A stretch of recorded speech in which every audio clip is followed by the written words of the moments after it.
Movie की शुरुआत में हम क्लिंटार के अंदर द गॉड ऑफ डार्कनेस नल को देख पाते हैं। दोस्तों, ये वही नल है जिसने सारे सिम्बायोट्स को बनाया था, लेकिन वो सभी सिम्बायोट्स इसके खिलाफ चले गए और इसको क्लिंटार के अंदर कैद कर दिया।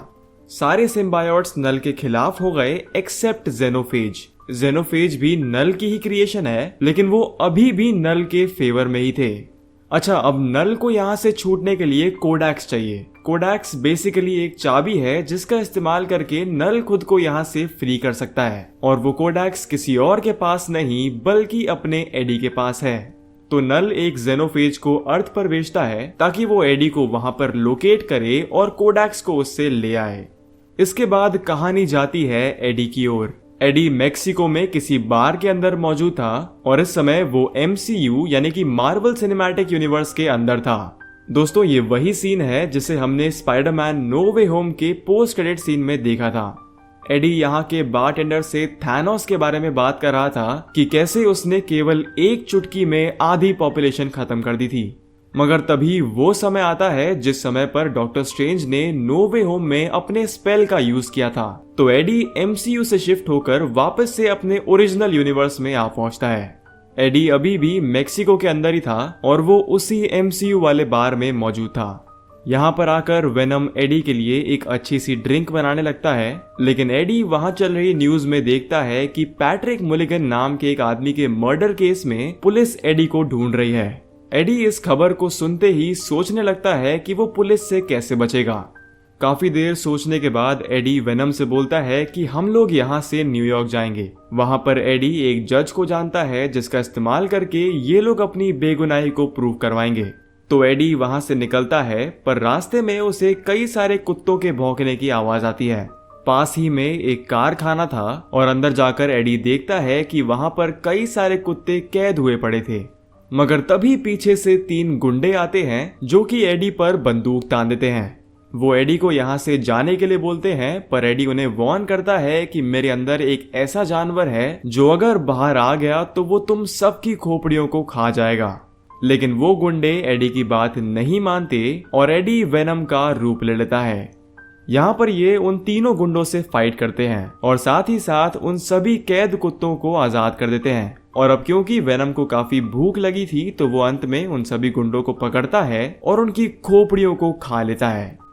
इसके बाद एडी यहाँ से निकलता है, मगर हम देखते हैं कि वहाँ पास लगे CCTV कैमरा से कोई तो आदमी उस पर नजर रख रहा है। वो बोलता है कि एडी फाइनली बाहर आ गया है और जनरल रेक्स स्ट्रिकलैंड को ऑर्डर देता है कि जाओ जाकर एडी को पकड़ कर लाओ। तो रेक्स सीधा उस बार में पहुंचता है जहां पर एडी कुछ समय पहले मौजूद था। वो वहां के बारटेंडर से एडी के बारे में कुछ सवाल करता है, तो वो बारटेंडर एडी के बारे में कई सारी बातें बताने लगता है। रेक्स को ऐसा लगता है कि इसको इस बारटेंडर से एडी के बारे में कई सारी इन्फॉर्मेशन मिल सकती है, तो वो उसे बेहोश करता है और अपने साथ ही ले जाने लगता है। मगर तभी हम उस टेबल पर वेनम के सिम्बायोट के एक छोटे से टुकड़े को देखते हैं। दरअसल वेनम के ड्रिंक बनाते समय उसके सिम्बायोट का ये छोटा सा टुकड़ा यहाँ पर रह गया था, तो रेक्स उसको भी अपने साथ ही ले जाता है। रेक्स यहाँ से फिर सीधा एरिया 51 में पहुंचता है और यहाँ पर हम डॉक्टर पेन को देख पाते हैं। दोस्तों, एरिया 51 में उन सभी सिम्बायोट्स पर रिसर्च हो रही है जो कि आउटर वर्ल्ड से किसी तरह अर्थ पर आ गए हैं।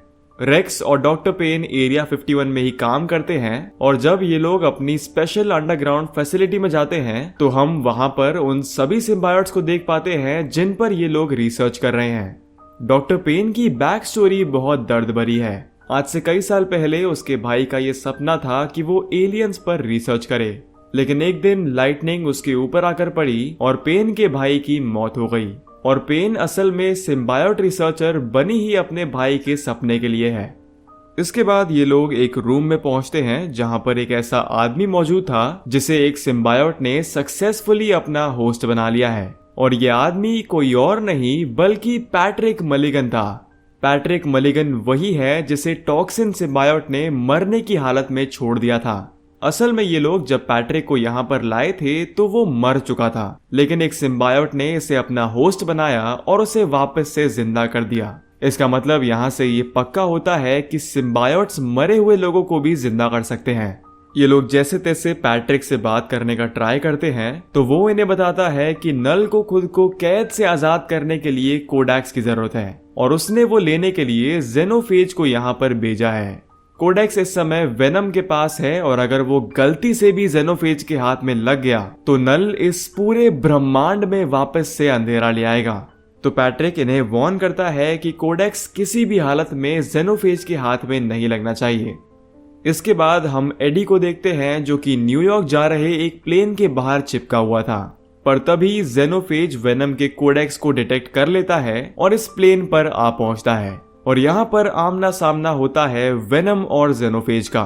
वेनम को मालूम था कि ये जेनोफेज है और ये एक सिम्बायोट हंटर है और उसको ये भी अच्छे से मालूम था कि वो यहाँ पर कोडेक्स को लेने आया है। तो वेनम जैसे तैसे उससे लड़ता है और अंत में जेनोफेज प्लेन के इंजन में आकर पूरी तरह से कट जाता है। लेकिन जेनोफेज को इससे कोई भी फर्क नहीं पड़ता, वो इसके तुरंत बाद वापस से खुद को रीजनरेट कर लेता है। वहीं पर वेनम जैसे तैसे करके एडी को उस प्लेन से नीचे उतारता है और उसे पूरी सिचुएशन समझाता है। वो उससे बोलता है कि जेनोफेज को यहाँ पर भेजने वाला नल ही है और ये जेनोफेज हमारे अंदर मौजूद कोडेक्स के लिए यहाँ पर आया है।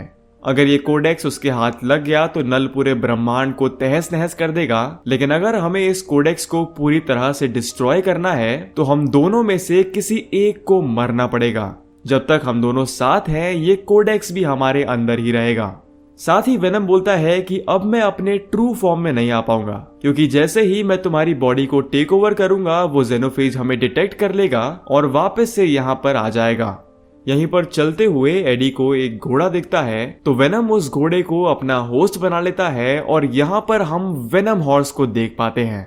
एडी उस वेनम हॉर्स पर बैठकर काफी दूर तक ट्रेवल करता है, मगर बीच रास्ते में रेक्स और उसके आदमी आकर एडी पर हमला कर देते हैं। वो वेनम के सिम्बायोट को एडी से अलग करते हैं और उसे पकड़ने का ट्राई करते हैं, मगर जैसे तैसे करके वेनम वापस से एडी के पास आता है और अब क्योंकि उसे रेक्स और उसकी पूरी आर्मी से लड़ना था तो उसे अपने ट्रू फॉर्म में आना ही पड़ता है और इसी के चक्कर में जेनोफेज यहाँ पर भी आ पहुंचता है। रेक्स के लोग जैसे ही जेनोफेज को देखते हैं तो उनका ध्यान वेनम से हटकर जेनोफेज पे चला जाता है और इसी के बीच मौका देखकर एडी और वेनम तुरंत ही यहाँ से निकल लेते हैं। फिर एडी वहां से और आगे जाता है और कुछ दूरी पर उसकी मुलाकात मार्टिन और उसकी पूरी फैमिली से होती है। ये पूरी फैमिली दरअसल एक रोड ट्रिप पर निकली थी। मार्टिन को एलियंस में बहुत इंटरेस्ट था और उसका बचपन से ये सपना है कि उसे एक बार एक एलियन जरूर देखना है, और अब क्योंकि गवर्नमेंट एरिया 51 को धीरे धीरे बंद कर रही है तो इन लोगों का प्लान है कि ये लोग एरिया 51 जाकर एक बार एलियन देख कर आएंगे।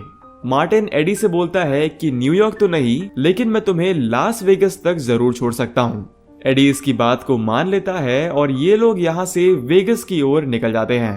रास्ते में एडी मार्टिन और उसकी पूरी फैमिली से बातचीत करता है और ये लोग आपस में काइंड ऑफ एक बॉन्ड डेवलप कर लेते हैं।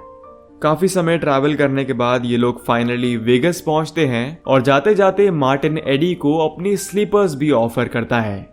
वेगस में एडी एक कसीनो के गार्ड को मारकर उसके कपड़े पहन लेता है और कसीनो के अंदर जाकर अपने कुछ बचे कुचे पैसों से गैम्बलिंग करने लगता है। मगर दोस्तों तभी उसी कसीनो के अंदर उसकी मुलाकात मिसेस चेन से होती है। मिसेस चेन एडी से मिलती है और उससे काफी देर तक बात करती है और साथ ही में वो एडी और वेनम को अपने रूम पर भी इनवाइट करती हैं। रूम पर आकर मिसेस चेन डांस करने लगती हैं तो वेनम भी उनको ज्वाइन करता है और ये दोनों साथ में डांस करते हैं। पर क्योंकि यहाँ पर डांस करने के लिए वेनम अपने ट्रू फॉर्म में आया था तो जेनोफेज तुरंत ही उसको डिटेक्ट कर लेता है और मिसेस चेन के रूम में आ पहुंचता है। मगर तभी वेनम एडी में कन्वर्ट होता है और ऐसा करने के बाद जेनोफेज को कोडेक्स नजर नहीं आता, तो कुछ समय के बाद वो ऑटोमेटिकली यहाँ से चला जाता है। मगर दोस्तों आफत टली नहीं थी। जेनोफेज के जाने के तुरंत बाद रेक्स अपनी पूरी टीम को लेकर मिसेस चेन के रूम में आ पहुंचता है। ये लोग वेनम को एडी से अलग करते हैं और इन दोनों को ही अपने साथ ले चलते हैं। कुछ समय के बाद जब एडी की आंख खुलती है तो वो खुद को एरिया 51 के अंदर पाता है और उसके जस्ट सामने वाले रूम में पैट्रिक मलिगन मौजूद था। पैट्रिक का सिम्बायोट एडी को नल के बारे में सारी बात समझाता है, पर तभी यहाँ पर रेक्स, डॉक्टर पेन और उसकी कलीग आ पहुंचते हैं। रेक्स यहाँ पर बहुत गुस्से में था क्योंकि असल में एडी ने उस फाइट में रेक्स के एक कलीग को जान से मार दिया था। तो रेक्स सबसे पहले तो यहाँ का पूरा कंट्रोल अपने हाथ में ले लेता है और डॉक्टर पेन और उसकी कलीग से यहाँ से चले जाने के लिए बोलता है। उसके बाद वो गुस्से में एडी को उस सेल से निकालता है और बिना कुछ सोचे समझे उसे गोली से मार देता है। मगर दोस्तों तभी हम देखते हैं कि डॉक्टर पेन की कलीग वेनम के सिम्बायोट को अपने साथ ले आई थी, तो वेनम तुरंत ही एडी को अपना होस्ट बनाता है और उसे मरने से बचा लेता है। वेनम अपने ट्रू फॉर्म में आ गया था और ये देखते ही जेनोफेज यहाँ पर तुरंत आ पहुंचता है, लेकिन तभी पैट्रिक मलिगन सिम्बायोट फॉर्म में उस सेल को तोड़कर बाहर आता है और जेनोफेज को रोककर वेनम को वहां से निकलने के लिए बोलता है। बाहर निकलते हुए वेनम डॉक्टर पेन और उसकी कलीग से बोलता है कि सारे सिम्बायोट्स को रिलीज कर दो। ऐसा करने से वो सारे सिम्बायोट्स वहां मौजूद लोगों को अपना होस्ट बना लेते हैं और वेनम की जेनोफेज से लड़ने में हेल्प करते हैं। अब इनकी लड़ाई के दौरान ही मार्टिन और उसकी पूरी फैमिली एरिया 51 के बाहर आ पहुंचती है। ये लोग एलियन देखने के चक्कर में अंदर आ पहुंचते हैं और एक वॉच टावर के ऊपर चढ़ जाते हैं।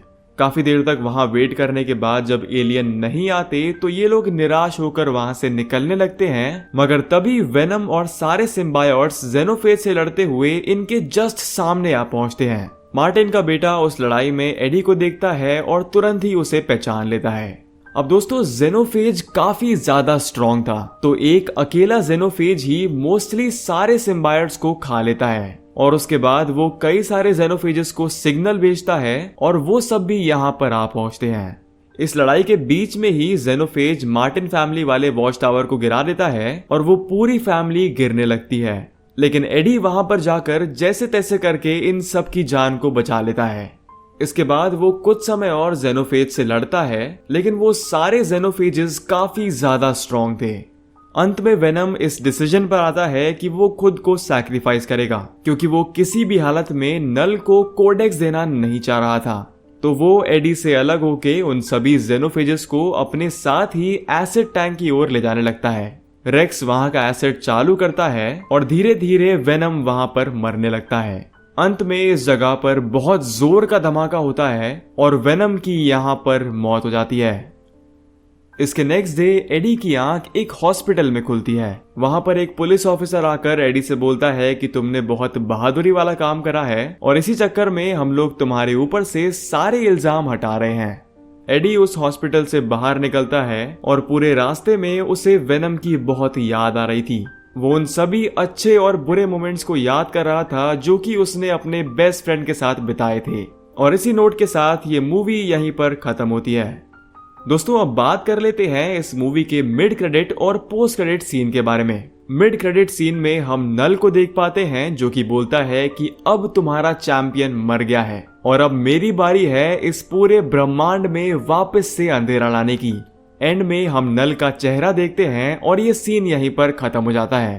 पोस्ट क्रेडिट सीन की शुरुआत में हम उसी बारटेंडर को देखते हैं जिसे रेक्स बेहोश करके अपने साथ ले आया था। वो एरिया 51 के अंदर ही मौजूद था और उसी के साथ हम वेनम के उस छोटे से सिम्बायोट को भी देख पाते हैं जिसे रेक्स ने उस बार के टेबल से उठाया था। वो सिम्बायोट एक कॉकरोच को अपना होस्ट बनाता है और जहां तक है ये छोटा सा सिम्बायोट आगे जाकर किसी को अपना होस्ट जरूर बनाएगा। और इसी के साथ ये पोस्ट क्रेडिट सीन भी यहीं पर खत्म होता है। तो दोस्तों ये थी venom the last dance movie की पूरी कहानी। अगर आपको वीडियो थोड़ी सी भी अच्छी लगी हो तो इसे लाइक करिएगा और चैनल सब्सक्राइब करना ना भूलिएगा। मैं मिलूंगा आपसे ऐसी ही एक और नई वीडियो में, तब तक के लिए थैंक यू फॉर वॉचिंग।